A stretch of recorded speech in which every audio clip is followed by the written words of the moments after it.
Hi ಎಲ್ರಿಗೂ ನಮಸ್ಕಾರ. ನೀವು ನೋಡ್ತಾ ಇದ್ದೀರಾ ವಿಜಯ್ ಮೈಲಾರ್ ಯೂಟ್ಯೂಬ್ ಚಾನಲ್. ತುಂಬಾನೇ ಚರ್ಚೆಗೆ ಈಗ ಗೊತ್ತಿರುವಂಥ ವಿಚಾರ, ತುಂಬ ಚರ್ಚೆ ಆಗ್ತಾ ಇದೆ. ದರ್ಶನ್ ಅವರ ಒಂದು ಜೈಲಲ್ಲಿರುವಂಥ ಫೋಟೋ ಎಷ್ಟರ ಮಟ್ಟಿಗೆ ವೈರಲ್ ಆಗ್ತಾ ಇದೆ ಅಂತಂದರೆ, ಇಷ್ಟೊಂದು ಐಷಾರಾಮಿ ಜೀವನವನ್ನು ಮಾಡಬಹುದಾ VIP ಅಂದರೆ VIP ಸಪ್ರೇಟಾಗಿ ಸೆಲ್ ಇರುತ್ತೆ ಅಂತ ಎಲ್ಲರೂ ಗೊತ್ತಿತ್ತು ವಿಚಾರ. ಸೊ ಅದೇನೋ TV ಒಂದು ಪ್ರೊವೈಡ್ ಮಾಡಿರ್ತಾರೆ ಅಂತ ಅನ್ನೋಂಥದ್ದು ಕೂಡ ಗೊತ್ತಿತ್ತು. ಬಟ್ ಇಷ್ಟೆಲ್ಲ ಫೆಸಿಲಿಟಿ ಮಾಡಿರ್ತಾರೆ ಅನ್ನೋದು ಸಾಮಾನ್ಯ ಜನರ ಒಂದು ಥಿಂಕಿಂಗು. ಯಾಕೆಂತಂದರೆ ಪರಪ್ಪನ ಅಗ್ರಹಾರ ಅಂತ ಬಂದಾಗ ಒಂದು ಅಲ್ಲಿ ಇರುವಂಥ ಕೆಲವೊಂದು ರೂಲ್ಸ್ ಆ್ಯಂಡ್ ರೆಗ್ಯುಲೇಷನ್ಸ್ ಹೇಳಬೇಕು ಅಂತಂದರೆ, ಅಲ್ಲಿ ಹೇಳಬೇಕು ಅಂದರೆ ಯಾವುದೇ ರೀತಿಯಾದ ಒಂದು ಹ್ಯಾಬಿಟ್ಸ್ಗೆ ಫಸ್ಟ್ ಅಲೋ ಮಾಡೋದಿಲ್ಲ ಅನ್ನುವಂಥದ್ದು. ಆ್ಯಂಡ್ ಅದ್ರ ಜೊತೆಗೇ ಸೆಲ್ ಫೋನ್ಸ್ಗಳನ್ನು ಕೂಡ ತರೋ ಹಾಗಿಲ್ಲ. ಆ್ಯಂಡ್ ಅಲ್ಲಿ ಕೊಡುವಂಥ ಊಟವನ್ನು ಹೊರತುಪಡಿಸಿದ್ರೆ ಹೊರಗಡೆಯಿಂದ ಯಾವುದೇ ಊಟಗಳನ್ನು ತರೋ ಹಾಗಿಲ್ಲ ಅನ್ನುವಂಥದ್ದು. ಬಟ್ ಅಲ್ಲಿ ನಡೆಯುವಂಥ ಕೆಲವೊಂದು ಚಿಕ್ಕ ಪುಟ್ಟ ಕೆಲಸಗಳಿಗೆ ಕೈದಿಗಳನ್ನು ಬಳಸ್ಕೊಂಡು ಮಾಡ್ತಾರೆ ಅನ್ನೋದು ನಮಗೆ ಕಾಮನ್ ಪೀಪಲ್ಗಳಿಗೆ ಗೊತ್ತಿರುವಂಥ ವಿಚಾರ. ಬಟ್ ದರ್ಶನ್ ಅವರನ್ನು ಇಷ್ಟು ಆರಾಮಾಗಿ ಕೂರಿಸ್ಬಿಟ್ಟು ಒಂದು ಸಿಗರೇಟ್ ಸೇರ್ತಾ ಇದ್ದಾರೆ ಅನ್ನುವಂಥದ್ದು ತುಂಬಾ ವೈರಲ್ ಆಗ್ತಾ ಇದೆ. ಒಂದು ರೀತಿಯಲ್ಲಿ ಚರ್ಚೆ ಯಾವುದೇ ರೀತಿಯಾದರೂ ಕೂಡ ಒಂದು ಆರೋಗ್ಯಕರವಾಗಿ ಆಗಬೇಕು ಅನ್ನುವಂಥದ್ದು. ಯಾಕೆಂದರೆ ಇಷ್ಟು ದಿನಗಳ ಕಾಲ ನಾವು ದರ್ಶನ್ ಅವರು ಒಳಗಡೆ ಇದ್ದಾರೆ ಅಂದ ತಕ್ಷಣ ನಾವು ಕೆಲವೊಂದು ಮಾಧ್ಯಮಗಳಲ್ಲಿ ತಿಳ್ಕೊಂಡಿರುವಂಥದ್ದು. ಬಟ್ ಆ್ಯಕ್ಚುಲಿ ಅಲ್ಲಿ ಅವರು ತುಂಬಾ ಸಫರ್ ಪಡ್ತಾ ಇದ್ದಾರೆ ಹಾಗೆ ಹೀಗೆ ಅನ್ನುವಂಥದ್ದು. ಸೊ ಒಂದು ಹೇಳೋಕ್ಕೆ ಇಷ್ಟಪಡೋದೇನು ಅಂತಂದರೆ, ಇಷ್ಟು ದಿನಗಳೇ ಇಲ್ಲದೆ ಇರುವಂಥ ಈ ಒಂದು ಫೋಟೋ ಈಗ ತುಂಬಾ ಯಾಕೆ ವೈರಲ್ ಆಗ್ತಾ ಇದೆ ಅನ್ನುವಂಥದ್ದು ಒಂದು ಪ್ರಶ್ನೆ.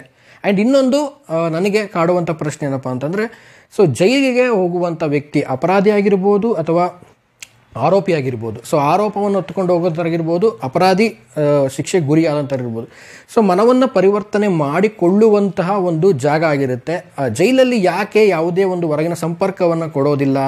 ಯಾಕೆ ಅಂತಂದ್ರೆ ಅವನ ಮನವನ್ನು ಆಲೋಕನ ಮಾಡ್ಕೊಳ್ಳುವಂಥದ್ದು. ನಾನು ಎದಕ್ಕೆ ಬಂದಿದ್ದೀನಿ, ನಾನು ಏನು ಮಾಡ್ತಾ ಇದ್ದೀನಿ, ಪ್ರೀವಿಯಸ್ ನಾನು ಹೇಗಿದ್ದೆ, ಹೇಗಿದ್ದೀನಿ.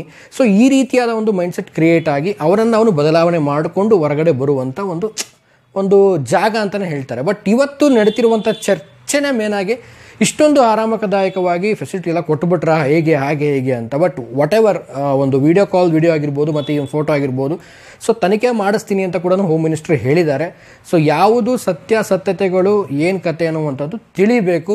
ಸೊ ಇನ್ನೊಂದು ಸ್ವಲ್ಪ ದಿನಗಳಲ್ಲೇ ಚಾರ್ಜ್ ಶೀಟ್ ರೆಡಿ ಆಗ್ತಾ ಇತ್ತು. ಆ್ಯಂಡ್ ಅಷ್ಟರೊಳಗಡೆ ಈ ಒಂದು ಫೋಟೋ ವೈರಲ್ ಆಗಿದೆ. ಸೊ ಇನ್ನೊಂದೇನಂತಂದರೆ, ಕಾನೂನು ಅನ್ನುವಂಥದ್ದು ಒಂದು ಟ್ರಾನ್ಸ್ಪರೆಂಟ್ ಆಗಿರಬೇಕು. ಯಾವುದೇ ಒಬ್ಬ ವ್ಯಕ್ತಿಗೂ ಬಡವ ಶ್ರೀಮಂತ ಅನ್ನೋ ಆಗಿಲ್ಲ, ಎಲ್ಲರೂ ಕೂಡ ಟ್ರಾನ್ಸ್ಪರೆಂಟ್ ಆಗಿರಬೇಕು ಕಾನೂನು.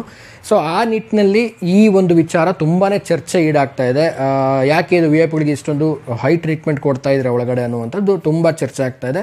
ಆ್ಯಂಡ್ ಕಳೆದ ಬಾರಿ ಕೂಡ ಒಂದು ಊಟದ ವಿಚಾರವಾಗಿ ಒಂದು ಬಿರಿಯಾನಿ ಏನೋ ಒಳಗಡೆ ತೊಗೊಂಡು ಹೋಗ್ತಾ ಇದ್ದಾರೆ, ತಿಂತಾ ಇದ್ದಾರೆ ಅನ್ನೋದು ಚರ್ಚೆ ಆಗಿತ್ತು. ಬಟ್ ಇದಕ್ಕೆ ಹೋಮ್ ಮಿನಿಸ್ಟರ್ ಕೂಡ ರಿಪ್ಲೈ ಮಾಡಿದ್ರು, ಇಲ್ಲ ಅಲ್ಲಿ ಯಾವುದೇ ರೀತಿಯಾದಂಥ ಫೆಸಿಲಿಟೀಸ್ಗಳು ಔಟ್ಡೋರ್ ಫುಡ್ ಅಲೋಡ್ ಇಲ್ಲ. ಆ್ಯಂಡ್ ಇಲ್ಲಿ ಓನ್ಲಿ ಫಾರ್ ಅಲ್ಲಿ ಏನು ಕುಕ್ ಮಾಡ್ತಾರೋ ಸೊ ಅದನ್ನೇ ಎಲ್ಲರಿಗೂ ಸರ್ವ್ ಮಾಡೋದು ಅಂತಲೂ ಕೂಡ ಹೇಳಿದರು.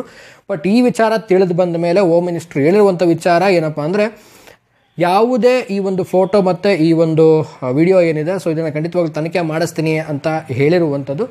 ಸೊ ಒಟ್ಟಾರೆ ಹೇಳೋದೇನಂತಂದರೆ, ಕಾನೂನು ಅನ್ನೋದು ಟ್ರಾನ್ಸ್ಪರೆಂಟ್ ಆಗಬೇಕು. ಸಾಮಾನ್ಯ ಜನರಾಗಿರ್ಬೋದು, VIPsಗಳಾಗಿರ್ಬೋದು, ಎಲ್ರಿಗೂ ಈಕ್ವಲೈಸ್ ಆಗಬೇಕು ಅನ್ನುವಂಥದ್ದು ಸಾರ್ವಜನಿಕರ ಒಂದು ಪ್ರಶ್ನೆಗೆ, ದೊಡ್ಡ ಚರ್ಚೆಗೆ ಈ ಒಂದು ಫೋಟೋ ವೈರಲ್ ಆಗಿದೆ. ಆ್ಯಂಡ್ ಓವರಾಲ್ ಆಗಿ ಈ ಒಂದು ವಿಷಯದ ಬಗ್ಗೆ ಇದೊಂದು ಅನಿಸಿಕೆ ನಂದು ಅಂತ ಹೇಳ್ತಾ, ಆ್ಯಂಡ್ ಈ ವಿಚಾರದ ಬಗ್ಗೆ ನಿಮಗೆ ಏನನ್ಸುತ್ತೆ ಅನ್ನೋದನ್ನು ನೀವು ಕೂಡ ಟ್ರಾನ್ಸ್ಪರೆಂಟಾಗಿ ಯೋಚನೆ ಮಾಡಿ, ಟ್ರಾನ್ಸ್ಪರೆಂಟಾಗಿ ಕಾಮೆಂಟ್ ಮಾಡಿ ಅಂತ ಹೇಳ್ತಾ ವಿಡಿಯೋ ಮುಗಿಸ್ತಾ ಇದ್ದೀನಿ. ಮುಗಿಸೋಕ್ಕಿಂತ ಮುಂಚೆ ಚಾನಲ್ಗೆ ಇನ್ನೂ ಸಬ್ಸ್ಕ್ರೈಬ್ ಮಾಡಿಲ್ಲ ಅಂದರೆ ಸಬ್ಸ್ಕ್ರೈಬ್ ಮಾಡ್ಕೊಳ್ಳಿ. ಇನ್ಸ್ಟಾ, ಫೇಸ್ಬುಕ್ ಆಗಿ ಎಕ್ಸೆಲ್ ಫಾಲೋ ಮಾಡೋದನ್ನು ಮರೆಯಬೇಡಿ ಅಂತ ಹೇಳ್ತಾ ಇವತ್ತಿನ ವಿಡಿಯೋನ ಮುಗಿಸ್ತಾ ಇದ್ದೀನಿ. ನಮಸ್ಕಾರ.